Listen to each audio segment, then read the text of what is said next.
그 외에도요, 임대사업 목적 유지 의무, 임대보증금 보증 의무, 보고검사 요청 시 협조 의무 등등이 있습니다. 자, 이 중에서 가장 뜨거운 감자였던 게 바로 임대보증에 대한 의무였던 거 기억하시죠? 임대보증 가입이 의무이기 때문에 관련된 부분들도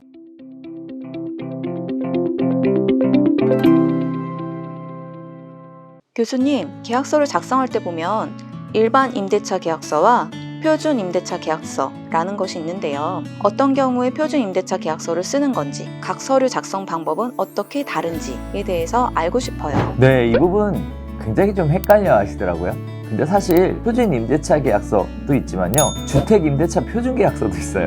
네, 그러다 보니까 도대체 뭐가 맞는 건지 엄청 헷갈립니다. 자, 그래서 제가 오늘 깔끔하게 정리해 드리도록 할게요. 자, 이 부분을 정리하려면요, 임대사업자에 대한 규정을 명확하게 이해하는 것이 필요합니다. 임대사업자는 크게 두 가지 종류가 있어요. 하나는 일반 임대사업자가 있고요, 또 다른 하나는 주택 임대사업자가 있습니다. 자, 일반 임대사업자는요, 임대사업으로 소득이 발생하면 사업자 등록을 하고 발생한 소득에 대해서 세금을 납부하겠다라는 의미로 일반 임대사업자 등록을 하게 되는데요, 대표적으로 상가 임대인들이 통상의 일반 임대사업자다라고 볼 수 있을 것 같아요. 이는 소득이 일정 부분 이상 발생하면 신고 의무가 반드시 발생하기 때문에 관련된 부분들을 필히 진행하시는 게 좋습니다. 그래야 기본공제 같은 적용을 받을 수도 있거든요. 자, 또 하나는요, 주택임대사업자인데요, 주택임대사업자의 경우에는 민간임대주택특별법에 따라서 세금 감면 등의 혜택을 받는 대신 임대인의 의무 규정을 두고 반드시 준수해라 라는 내용들이 있어요. 따라서 의무 규정을 준수하지 않을 경우 처벌 규정조차도 존재하게 되는데요, 표준 임대차 계약서를 작성하는 것도 이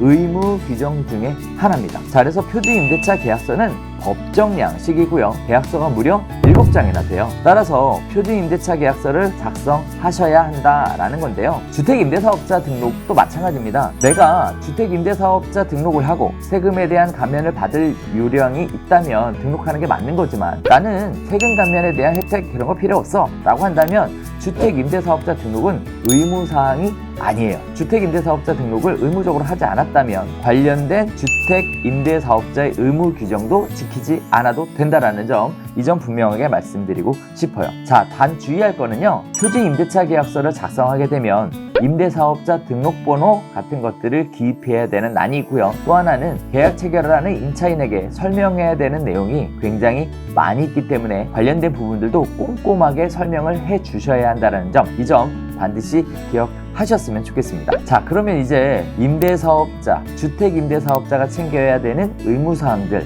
어떤 것들이 있는지 여러분이 좀 꼼꼼하게 챙겨보셔야 할 것 같죠? 그럼 임대사업자라는 건 일반 임대사업자와 주택임대사업자로 나뉜다는 말씀이신데요. 민간임대주택사업자의 혜택, 그리고 주요 의무사항에 대해서 알 수 있을까요? 주택임대사업자라면 아마 다들 알고 계실 거예요. 바로 렌트홈이라는 사이트입니다. 주택임대사업자의 의무조건이라든지 또 임대사업자 신고나 변경과 관련된 부분들도 전부 다 렌트홈에서 진행되고 있기 때문에 임대사업자도 당연히 알아야 되는 사이트고요. 동시에 개업 공인중개사들도 표준 임대차 계약서를 작성하거나 관련된 의무사항들을 반드시 확인할 필요가 있기 때문에요, 렌트홈이라는 사이트는 반드시 여러분들의 홈페이지 즐겨찾기를 통해서 자주 접속해서 확인해 보는 것이 필요할 것 같아요. 자, 주택임대사업자의 주요 의무는 굉장히 많습니다. 하나하나 좀 설명을 드릴 텐데요, 일단 첫 번째는요, 임대사업자의 설명 의무가 있어요. 그래서 임대사업자는 임차인에게 임대의무기간, 임대료 증액제한, 임대주택 권리관계 등에 대해서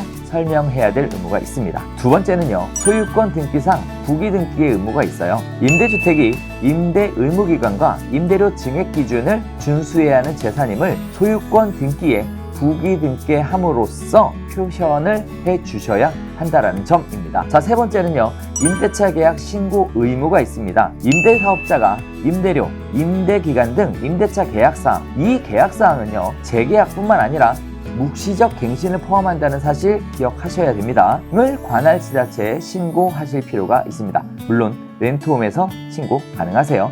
자, 여기서 중요한 게 묵시적 갱신에 대해서 신고하는 줄 몰랐다 하시는 경우들이 있는데요. 관련된 부분들은 묵시적 갱신이 됐을 때 임대사업자 즉시 신고하도록 되어 있지만 묵시적 갱신의 경우에는 그냥 아무 때나 신고해도 되는 것으로 지금 현재 추진되고 있다고 하니까요. 관련된 부분은 확인해 보시고 묵시적 갱신이 됐을 때도 신고해야 한다는 사실은 기억하실 필요가 있겠습니다. 네 번째입니다. 표준 임대차 계약서 양식 사용이 의무인데요. 한 임대사업자가 임대차 계약을 체결하는 경우 표준 임대차 계약서라는 양식을 사용해야 하고요. 양식을 사용하지 않은 경우에는 임대차 계약 신고가 제대로 수리되지 않는 경우들도 있으니까 주의해야 될 것 같습니다. 다섯 번째입니다. 임대료 증액 제한의 의무가 따르게 되는데요. 임대료는 임대보증금 및 월 임대료를 증액하려는 경우 임대료의 5%를 초과하여 임대료를 증액할 수 없습니다. 여기서 주의하셔야 될 거는 임대료의 5%는요 보증금 및 월세를 포함해서예요. 따라서 보증금의 일부, 월세의 일부를 증액한 것들의 합이 임대료 5%를 초과하여 임대를 하게 되면 사실상 초과해서 인상하는 거기 때문에 위법적인 의무사항을 위반하는 케이스다라고 말씀드릴 수 있겠는데요. 따라서 렌트홈에 들어가 보시면 임대료 증액에 관련된 계산하는 프로그램이 들어가 있습니다. 거기에 숫자만 넣으면 얼마를 보증금을 얼마로 하면 월세를 얼마까지 받을 수 있는지 이렇게 계산해 볼 수 있는 방법이 있으니까요. 꼭 임대료를 인상할 때는 렌트홈에서 어느 정도의 비율까지 인상할 수 있는지 확인해 보시고 진행하시는 것이 필요할 것 같아요. 또한 증액이 있고 난 이후에는 1년 이내에 증액을 할 수 없고요. 초과하여 증액한 임대료는 초과 지급한 임대료에 대해 반환 청구할 수 있는 대상이 되기 때문에 유의하셔야 되겠습니다. 여섯 번째입니다. 임대 의무기간 준수하셔야 되는데요. 임대 의무기간은 10년입니다. 그래서 등록임대주택을 임대하지 않거나 무단으로 양도할 수 없는데요.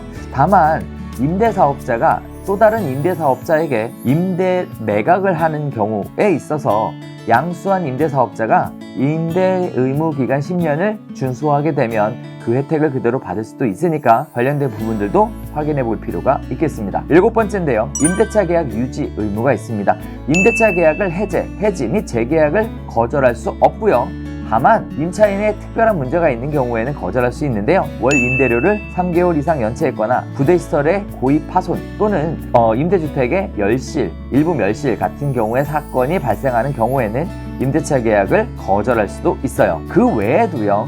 임대사업 목적 유지 의무, 임대보증금 보증 의무, 보고검사 요청 시 협조 의무 등등이 있습니다. 자, 이 중에서 가장 뜨거운 감자였던 게 바로 임대보증에 대한 의무였던 거 기억하시죠? 임대보증 가입이 의무이기 때문에 관련된 부분들도 꼭 임대보증 가입이 필수라는 거 잊지 마시고요. 꼭 챙겨보시기를 바라겠습니다. 자, 그리고 임대사업자 혜택도 있어요. 보통 이 혜택이 워낙에 달콤하기 때문에 주택임대사업자로 등록하는 거겠죠? 자, 세제 혜택이 있는데요.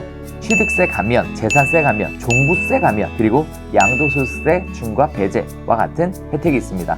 이 중에서 모든 세제 감면 혜택이 다 크게 영향을 미치겠지만 많은 분들이 가장 크게 생각하는 건 아무래도 양도소득세 중과 배제의 혜택인 것 같아요.